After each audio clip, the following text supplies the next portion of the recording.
Hello, welcome back to Unsavory History. My name is Valerie, and since this episode is releasing on the anniversary of D-Day, it felt like the right time to look at one of the lesser known events that happened just before it, Operation Tiger, also known as Exercise Tiger, and why it remains one of the most tragic rehearsal operations connected to the Normandy invasion. Before the Allies landed in France in June 1944, they had to practice, and in April of that year, one of those rehearsals went very wrong. In the spring of 1944, Allied forces carried out a full-scale invasion rehearsal on the coast of Devon, England at Slapton Sands. The location wasn't random. It was selected because it closely resembled Utah Beach in Normandy. Similar shoreline, similar inland terrain, and similar approach conditions. Entire villages were evacuated so American troops could train there as if they were preparing for the real invasion, because in many ways they were. Thousands of American soldiers took part. Landing ships moved across Lyme Bay, naval forces practiced bombardment coordination, troops rehearsed landing procedures under what was meant to be realistic invasion conditions.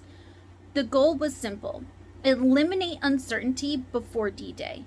But the exercise exposed problems almost immediately. Communication between naval and landing forces was not fully synchronized, especially in radio procedures and frequency coordination.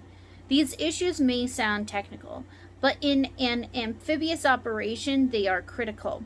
Even small misalignments can become dangerous very quickly.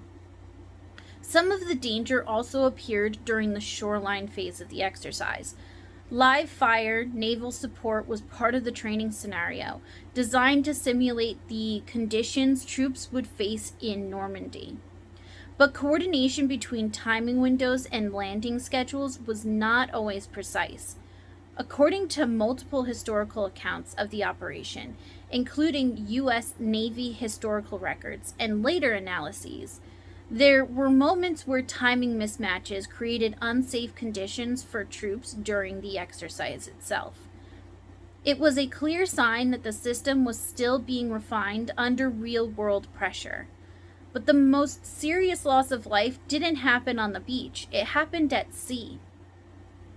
On the night of April 27th into April 28th, a convoy of American landing ship tanks, or LSTs, were moving through Lyme Bay as part of the exercise. These ships were carrying thousands of troops and heavy equipment for the simulated landing phase. What Allies did not know at the time was that German E-boats were operating in the channel that night. These were fast attack crafts designed for rapid torpedo strikes and quick withdrawal. At the same time, convoy coordination was still imperfect. Escort coverage was limited and communication between units remained inconsistent, something noted in official accounts of the operation from naval and military histories. The German boats detected the convoy and they attacked. Torpedoes struck multiple landing ships. LST 507 was engulfed in fire. LST 531 was also hit and sank rapidly. Other ships were damaged but remained afloat. These vessels were not designed to survive direct combat hits. They were transport ships, and once their hulls were breached, flooding and fire spread quickly. Inside, conditions became chaotic. Soldiers were trapped below decks. Many were still wearing full combat gear, which made evacuation and survival in the water much harder. Those who made it into the channel faced another problem immediately. The water was freezing. A large number of deaths came not from the explosions themselves, but from drowning and hypothermia before rescue forces could reach them.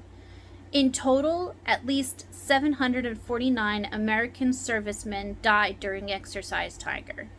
That figure is the most widely cited across official and historical accounts, including U.S. military records and later research into the operation. And what makes this story particularly striking is not just the scale of loss, but how quietly it remained at the time. Because D-Day was only weeks away, the incident was treated as a security-sensitive matter. The concern was operational security. Details about convoy routes, timing, and weaknesses could have been valuable intelligence if they reached the enemy, so information about Exercise Tiger was restricted.